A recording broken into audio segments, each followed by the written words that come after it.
اینٹیں پختہ ہو جائیں، اب انہیں جوڑنا ہے، سیمنٹ سبسٹنس چاہیے، وہ قرآن ہے، یہ جوڑے گا تمہیں۔ چنانچہ یہی بات حضرت شیخ الہند مولانا محمود حسن دیوبندی اسیر مالٹا نے اپنی اسیری سے رہائی پانے کے بعد واپس جب آئے ہیں تو دیوبند میں علماء کے ایک بڑے اجتماع سے خطاب کر کے کہی۔ مولانا مفتی محمد شفیع رحمۃ اللہ علیہ وہ خود موجود تھے اس میں، بڑے بڑے علماء، مولانا حسین احمد مدنی رحمۃ اللہ علیہ، شبیر احمد عثمانی رحمۃ اللہ علیہ، مولانا اشرف علی تھانوی رحمۃ اللہ علیہ، مولانا انور شاہ کشمیری رحمۃ، بڑا عجب مجمع۔ اور کہا حضرت شیخ الہند نے، ہم نے تو اپنی اسیری کے 4 سالوں کے دوران جتنا غور کیا تو ہماری اس وقت کی امت کی زبوں حالی کے 2 سبب سامنے آئے۔ مولانا مفتی شفیع لکھتے ہیں ان کی کتاب وحدت امت کے نام سے، کہتے ہیں کہ پورا مجمع ہمہ تنگ گوش ہو گیا کہ یہ شیخ الشیوخ استاد العلماء عمر کے اس آخری درجے میں اس حد پر آ کر اب نیا سبق کون سا سیکھ کر آیا؟ تاکہ ہمیں تو اس کے 2 سبب معلوم ہوئے، ایک ہمارا قرآن کو ترک کر دینا، لفظ نوٹ کیے، ترک کر دینا، اور دوسرا ہمارے آپس کے اختلافات۔ چنانچہ میں تو یہی فیصلہ کر کے آیا ہوں کہ اب زندگی جتنی باقی ہے 2 ہی کاموں میں لگوں گا، ایک تو یہ کہ ناظرہ قرآن پڑھنے کے مکتب گلی گلی کھل جائیں اور عوامی درس قرآن کے ذریعے قرآن کے پیغام اور قرآن کے حکمت سے لوگوں کو روشناس کرایا جائے۔ عوامی درس قرآن کا لفظ استعمال کر رہا ہے شیخ الہند، جنہیں میں 14ویں صدی کا مجدد اعظم سمجھتا ہوں۔ اور نمبر 2 یہ کہ آپس کے اختلافات کو ہوا نہ دی جائے۔ یہ واقعہ کوٹ کر کے مفتی محمد شفیع صاحب لکھتے ہیں کہ حضرت شیخ نے جو 2 باتیں کہیں اصل میں وہ ایک ہی ہے۔ ہمارے باہمی اختلافات بھی تو اسی وجہ سے ہے کہ ہم نے قرآن کو ترک کر دیا۔ بتائیے شیخ الہند نے کیسے ترک کیا قرآن؟ مولانا مدنی نے کیسے ترک کر دیا قرآن؟ کیا مطلب ہے اس ترک کرنے کا؟ حال تو یہ ہے کہ مولانا مدنی رحمۃ اللہ علیہ، حالانکہ وہ تو گرفتار نہیں ہوئے تھے، وہ تو والنٹیرلی اپنے شیخ کی خدمت کے لیے گئے ہیں ساتھ، اور اس حد تک ان کی وفاداری اور ان کی خدمت گزاری کہ رمضان کا مہینہ آیا تو حضرت شیخ الہند نے حسرت کے ساتھ کہا، زندگی میں یہ پہلا رمضان ہوگا کہ تراویح میں قرآن نہیں سن سکیں گے، اس لیے کہ نہ شیخ الہند حافظ تھے، نہ مولانا مدنی حافظ تھے، اور تیسرے ان کے ساتھ ایک اور تھے، ان کا میں نام بھول رہا ہوں، وہ سرحد کے پٹھانوں میں سے تھے، کوئی حافظ نہیں تھا۔ اب آپ غور کیجئے، استاد اور اپنے شیخ کی اس حسرت کو دور کرنے کے لیے مولانا مدنی روزانہ ایک پارہ حفظ کرتے تھے اور رات کو تراویح میں سناتے تھے، روزانہ ایک پارہ۔ اور یہ انہونی بات نہیں ہے، جب ساری زندگی قرآن ہی سے شغف رہا ہے تو وہ ہے تو صحیح ذہن میں، اب صرف ان کے لنکس ملانے ہیں آپس میں، اور کیا ہے؟ اصل میں قرآن کو ترک کرنے کا مطلب کیا ہے؟ وہ اصل میں ایک اور بہت بڑے عالم دین کی بات سنیے آپ، مولانا سید انور شاہ کاشمیری رحمۃ اللہ علیہ، جو دیوبند سے آ کر آپ کے قریب میں ڈابھیل میں انہوں نے مدرسہ قائم کیا تھا۔ وہ ایک مرتبہ قادیان میں ایک جلسہ علماء کیا کرتے تھے ہر سال رد قادیانیت کے لیے، تو ایک سال اسی طرح وہاں علماء جمع تھے۔ اب جس نے یہ واقعہ بیان کیا ہے اس کا نام میرے ذہن میں اس وقت نہیں ہے، کہ میں صبح مولانا انور شاہ کاشمیری رحمۃ اللہ علیہ کی خدمت میں حاضر ہوا تو دیکھا کہ غم کی تصویر بنے بیٹھے ہیں، بہت اداس، غمگین۔ میں نے پوچھا حضرت کیا معاملہ ہے، کوئی خاص سبب ہے؟ فرمایا بھائی کیا سبب ہے، یہ سوچ رہا ہوں کہ اپنی زندگی عمر ضائع کر دی۔ میں نے کہا حضرت آپ نے زندگی ضائع کر دی، عمر ضائع کر دی؟ آپ نے علم، بیہقی وقت کہلاتے ہیں انور شاہ کاشمیری، جیسے امام بیہقی تھے، محدث اور فقیہ دونوں اعتبارات سے بلند، تو آپ نے پڑھنے پڑھانے میں، سیکھنے سکھانے میں ساری عمر گزار دی، تو آپ کی زندگی ضائع کیسے؟ کہنے لگے ہم نے سارا زور اسی پر رکھا کہ ثابت کر دیں کہ شافعی کی رائے صحیح نہیں ہے، ہماری رائے صحیح ہے۔ اسی کے لیے دلائل، اسی کے لیے بحثیں، اسی کے لیے لمبی چوڑی جو ہے ہمارے ہاں نشستیں منعقد ہوئیں مدارس کے اندر۔ حالانکہ اللہ کے ہاں یہ ہم سے سوال نہیں ہوگا، گمراہیاں طرح طرح کی پھیل رہی ہیں، ہم ان بحثوں میں لگے ہوئے۔ حالانکہ زیادہ سے زیادہ یہ کہا جا سکتا ہے کہ قول و اصحابنا ثواب محتمل الخطا، اور جو قول دوسروں کا ہے وہ خطا ہے محتمل الثواب۔ زیادہ سے زیادہ یہ کہہ سکتے ہیں ہم کہ ہمارے جو اسلاف ہیں، ہمارے جو اساتذہ ہیں، ان کا قول صحیح ہے، اگرچہ اس کے خطا ہونے کا بھی امکان ہے۔ ہم یہ نہیں کہہ سکتے کہ اس کے غلط ہونے کا کوئی امکان ہی نہیں، معصوم تو وہ نہیں تھے۔ اور قول ہم ان کا جو ہمارے سامنے ہے، مد مقابل ہے، اور وہ شافعی ہے۔ اصل تو جو ٹکراؤ تھا وہ فقہ حنفی اور فقہ شافعی کے مابین تھا۔ ہم صرف یہ کہہ سکتے ہیں کہ ان کا یہ قول خطا ہے، غلطی ہے، اگرچہ احتمال موجود ہے کہ وہی صحیح ہو، اس کے سوا تو ہم کچھ نہیں کہہ سکتے۔ اور ہم نے اپنی ساری زندگی اس کام میں لگا دی، لیکن میں کہہ نہیں سکتا اس پر کتنے رنج اور صدمے کا اظہار کروں کہ مجدد وقت شیخ الہند رحمۃ اللہ علیہ اور بحقی وقت مولانا انور شاہ کاشمیری رحمۃ اللہ علیہ، ان کی ان باتوں کا کوئی اثر ان کے شاگردوں نے قبول نہیں کیا۔ وہی روش ہے، وہی فقہی بحثیں ہیں۔ جب میں نے پاکستان میں تحریک خلافت کا آغاز کیا، کچھ احادیث بیان کی، اچھے علماء نے کہا کہ ڈاکٹر صاحب ہم نے تو یہ حدیثیں پہلی مرتبہ آپ سے سنی۔ یہ حدیثیں جو ہیں یہ ہیں کتاب الملاحم میں، اشراط الساعہ، علامات القیامہ، کتاب الفتن، اور حدیث کے ان ابواب پر تو پہنچتے پہنچتے ہم ایگزاسٹ ہو چکے ہوتے ہیں، ہماری ساری بحثیں جو ہے وہ ختم، اور وقت ختم ہو جاتا ہے ان فقہی بحثوں کے اندر، یہاں تک تو ہم پہنچتے ہی نہیں۔ بہرحال دوسرا نقطہ جیسا کہ میں نے عرض کیا، پہلا اینٹیں پکاؤ، مضبوط کرو۔ یا ایھا الذین آمنوا اتقوا اللہ حق تقاتہ ولا تموتن الا وانتم مسلمون، اور دوسرا ان کو جوڑنے کے لیے قرآن کو ایز اے سیمنٹ سبسٹنس استعمال کرو۔ واعتصموا بحبل اللہ جميعا ولا تفرقوا واذکروا نعمت اللہ علیکم اذ کنتم اعداء فالف بین قلوبکم فاصبحتم بنعمتہ اخوانا وکنتم علی شفا حفرۃ من النار، تم تو تباہی آگ کے گڑھے کے کنارے تک پہنچ گئے تھے، گرنا چاہتے تھے، فانقذکم منہا، تو اللہ نے اس سے تمہیں نکالا ہے۔ کذالک یبین اللہ لکم آیاتہ لعلکم تہتدون، اسی طرح اللہ تعالیٰ تمہارے لیے اپنی آیات کی تبیین کر رہا ہے، وضاحت کر رہا، تاکہ تم ہدایت حاصل کر سکو۔ اگر ایک غیر مسلم دائرہ اسلام میں داخل ہونا چاہتا ہے تو کس فرقے یا گروپ کو اپنائے، جبکہ آج کل ہر دوسرا شخص ایک نیا گروپ بنائے ہوئے ہے جس میں آپ کی شخصیت بھی شامل ہے۔ ایک خاتون ہے جو سکر سے تشریف لائی ہیں، دیکھیے اس میں فرقہ اور گروپ دو الفاظ استعمال ہوئے ہیں۔ ایک تو ہے کہ جو دین کے لیے کام کرنے والی مختلف جماعتیں ہیں وہ کسی فرقے کی بنیاد پر ہیں تو وہ علیحدہ ہے، جیسے کہ دیوبندی، اور وہ ایک جماعت جو ہے وہ ایک مسلک کی بنیاد پر ہے۔ اسی طریقے سے اہل حدیث، جمعیت اہل حدیث، وہ ایک جماعت ہے کہ جو مسلک کی بنیاد پر ہے۔ لیکن بعض جماعتیں وہ ہیں جو کسی مسلک کی بنیاد پر نہیں، مثلاً تبلیغی جماعت ہے وہ کسی مسلک کی بنیاد پر نہیں، جماعت اسلامی کسی مسلک کی بنیاد پر نہیں، تنظیم اسلامی کسی مسلک کی بنیاد پر نہیں، تو ایک تو ان کو خارج کر دینا چاہیے اس سے۔ اسلام میں جو شخص بھی آئے گا، اگر تو اس سوال کا مطلب در حقیقت صرف یہ توجہ دلانا ہے کہ ہماری اس وقت کی واقعتاً حالت اتنی خراب ہے کہ غیر مسلموں کو گویا کہ ہم اسلام کی طرف راغب کرنے کی بجائے متنفر کرتے ہیں، تو اس حد تک تو پھر یہ سوال 100% درست ہے کہ واقعتاً ہمارا حال اس وقت یہ ہے کہ ڈاکٹر امبیڈکر کے بارے میں بھی معلوم ہوتا ہے کہ وہ مسلمان ہونے کے لیے بالکل آمادہ ہو گیا تھا۔ اگر وہ مسلمان ہو جاتا تو ہندوستان میں دلت جو کہلاتے ہیں اور جو ان کے اچھوت ہوئے ان کی اکثریت اسلام لے آتی، اور یہ اقلیت اور اکثریت کا معاملہ بالکل بدل کر رہ جاتا۔ لیکن ہوا یہ کہ جب اس کی طرف سے یہ بات آئی تو کچھ شیعہ حضرات پہنچ گیا کہ اصل اسلام تو ہمارا ہے، کچھ اور پہنچ گیا اصل اسلام ہمارا ہے۔ اس نے کہا کہ پھر ٹھیک ہے، تو اپنے اپنے اسلام لے کر اپنے پاس بیٹھے رہو، میں جہاں وہیں ٹھیک۔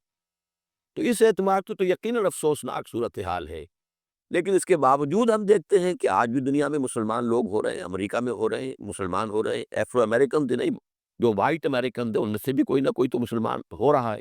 اس سب کے باوجود جس کے دل میں اسلام کی بنیادی حقائق جو ہیں وہ جاگزی ہو جاتے ہیں، اس سب کے باوجود اسلام لے آتے ہیں۔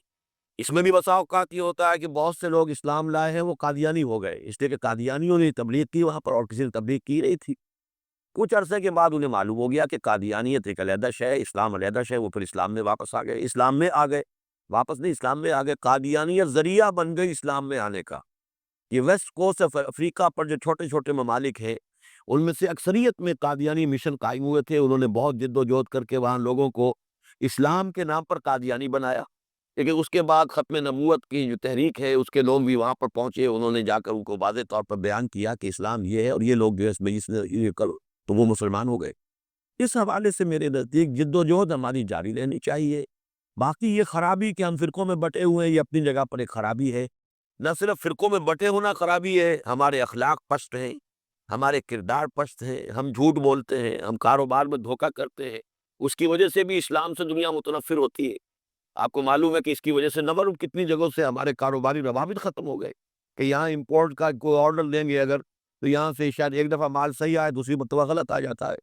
تو یہ ساری رکاوٹیں ہیں کہ ہم مسلمان اپنی ان گراوٹوں اور خرابیوں کی وجہ سے لوگوں کے اور اسلام کے درمیان ایک حجاب بن گئے ہیں۔ یہ اپنی جگہ حقیقت ہے، اس کے باوجود ہمیں جد و جہد کرنی ہے اور کوشش۔ دیکھیے ہمیں دین اگر سمجھنا ہے تو ہمیں پیچھے کے پیچھے جانا پڑے گا یہاں تک کہ حضور تک پہنچ جائے۔ البتہ حضور تک پہنچنے کا مطلب کیا ہے؟ ایک حضور نے ہمیں قرآن دیا، ایک حضور کی سنت، ان دونوں کو ہمیں اختیار کرنا پڑے گا۔ اب یہ ہے کہ قرآن مجید کی کسی آیت سے استدلال کرنے میں اختلاف ہو سکتا ہے، کسی حدیث سے استدلال کرنے میں اختلاف ہو سکتا ہے، حدیثیں بعض اوقات کنٹرڈکٹری بھی آ جاتی ہیں، ان کے مابین توافق پیدا کرنا یہ ایک بڑی علمی جد و جہد ہے۔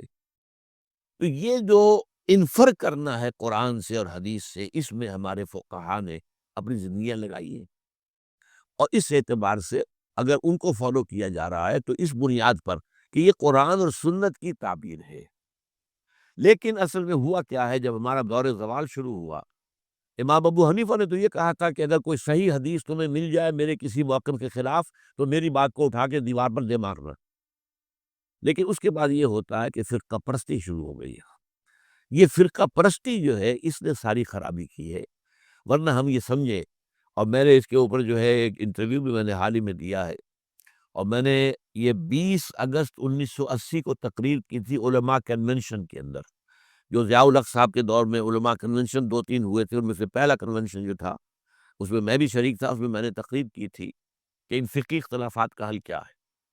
تو میں نے کہا تھا کہ جہاں تک تو فیملی لاز ہے اور پرسنل لا، اس میں ہر فقہ کو کھلی آزادی ہونی چاہیے، کیونکہ بڑے سینسیٹیو ایشوز ہیں، عقائد کا معاملہ ہے تو سینسیٹیو ہے۔ اب نماز میں فرض کیجئے یا روزے کے اندر اگر آپ طے کر دیں فلاں وقت پر روزہ کھولنا ضروری ہے تو ہو سکتا ہے کسی فقہ کے نزدیک اس وقت روزہ کھولنا درست نہ ہو، تو ان چیزوں کو تو چھوڑ دیا جائے لوگوں کی فقہوں پر، let them do what they are about to do۔ لیکن لا آف دی لینڈ میں کسی فقہ کو تسلیم نہ کیا جائے بلکہ سب کو تسلیم کیا جائے۔ اب اس میرے فرق کو سمجھ لیجئے، کوئی فقہ بائنڈنگ نہیں، لیکن تمام فقہوں کو ہم اپنا سمجھے کہ یہ ہمارا ایک اثاثہ علمی ہے، ایک کامن ہیریٹاج ہے، ہمارا تراث علمی ہے۔ امام ابو حنیفہ نے یہ کہا، مالک نے یہ کہا، شافعی نے یہ کہا، حنبلی نے یہ کہا، امام جعفر صادق نے یہ کہا، امام زید نے یہ کہا، اور حزم نے یہ کہا، اور فلاں نے یہ کہا، بازیوں نے یہ کہا۔ یہ گویا کہ ہمارا ایک کامن جو ہے یہ ہمارا اثاثہ ہے، اس سب کو سامنے رکھ کر آپ ایک نئی قانون سازی کر سکتے ہیں۔ تو اس حوالے سے یہ، لیکن یہ ہوگا کیسے؟ جیسا کہ آپ نے علماء کی بات کی، علماء تو اس کے اندر اتنے سخت ہیں کہ ایک فقہ سے باہر قدم نکالنا گویا کہ آپ ان کے نزدیک کفر ہے۔ حالانکہ کہتے یہ ہیں کہ کم سے کم 4 فقہوں کو تو میں نے تو 8 گنوائی نا، حنفی، مالکی، شافعی، حنبلی، جعفری، زیدی، عباضی اور ظاہری، یہ 8 فقہ ہیں۔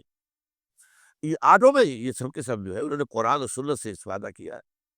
ان سب کو رکھے بیک گراؤنڈ میں، جیسے کہ آپ کو معلوم ہے کہ ہائی کورٹ، سپریم کورٹ کے فیصلوں میں یہ حوالے آیا کرتے ہیں کہ بامبے ہائی کورٹ نے فلاں ایسا ہی مقدمہ تھا اس میں یہ فیصلہ دیا تھا، یہ پریسیڈنٹس ہے۔ کلکتہ ہائی کورٹ نے یہ کیا تھا، یا یہ انگلستان کی سب سے اونچی جو ہائی کورٹ ہے اس نے یہ فیصلہ دیا تھا۔ یہ پریسیڈنٹس کے طور پر بطور دلیل اپنے جو وہ ہوتے فیصلے ان میں کوٹ کیے جاتے ہیں۔ تو ہم جو ہے فیصلہ اس کے مطابق کر سکتے ہیں۔ میں کہہ رہا تھا کہ ہمارے جو سنی فقہاء ہیں، وہ جو علماء ہیں، چاروں کو کہتے حق ہے، حنفی بھی حق ہے، شافعی بھی حق ہے، مالکی بھی حق ہے، اور حنبلی بھی، لیکن تمہیں ایک کی پیروی کرنی ہوگی لازم۔ یہ میرے خیال میں ان کی زیادتی ہے، ان کی فرقہ پرستی ہے، اور اس کی وجہ اصل میں کیا ہے؟ اس میں غلطی ہماری ہے اصل میں، جس کے نتیجہ وہ نکلا ہے۔ ہم نے نہ دین پڑھنا ہے نہ سیکھنا ہے، ہم نے ایک مولوی کلاس پیدا کر دی ہے، ایک پروفیشن پیدا کر دیا ہے۔ حالانکہ اسلام میں کوئی مولوی پروفیشن نہیں ہے، اسلام میں کوئی پاپائیت نہیں ہے، اسلام میں کوئی برہمنزم نہیں ہے۔ یہ نہیں ہے کہ جب تک برہمن نہیں آئے گا شادی نہیں ہو سکتی، جب تک برہمن نہیں آئے گا ارتھی جو ہوتی ہے اس کو آگ نہیں لگائی جاتی ہے، نہیں ہو سکتا۔ ہمارے یہاں کوئی برہمنزم نہیں ہے، لیکن چونکہ ہم تو پڑھتے نہیں، ہم نے تو اپنے آپ کو اور طرف لگایا ہوا ہے۔